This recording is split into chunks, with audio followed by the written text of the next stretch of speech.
वाळपय ठाणे रस्त्याकुशीक भुंयगत वीज केबल घालपाच्या कामात सुरवात असताना उदकाची पायपलायन फुटून हजारांनी लिटर उदक इबाड जाले। लोकांक आदींच उदकाच्या समस्यांक तोंड दिवचें पडटा, देखून थळाव्यांनी सरकाराचेर तिडक उक्तायली आनी बेगोबेग उदका पायपलायन दुरुस्त करून दिवपाची मागणी केली। नमस्कार।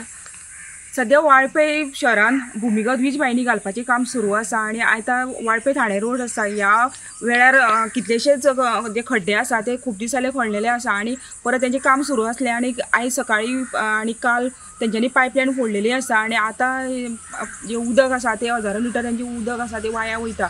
लोकांक सद्या नळाचें उदक पावना आनी एका सायडीन उदक नासता आनी एका सायडीन जी पायपलायन फोडली गेली वयता आनी तेतून हजारो लिटर उदक वाया वयता। तेका लागून संबंधीत जे खाते आसा तेंच्यांनी लक्ष दिवपाची गरज आसा। आतां सद्या भौशीक खात्याचे जे कामगार आसा ते पायपलायन सारके करपाक येयल्ले आसा, तरी आसतना जे उदक आसा ते कितलेशेच वाया वयता, तेका लागून लोकांनी तिडक उक्तायला। वाळपयच्यान गोमंतक टीव्ही खातीर सपना सामंत।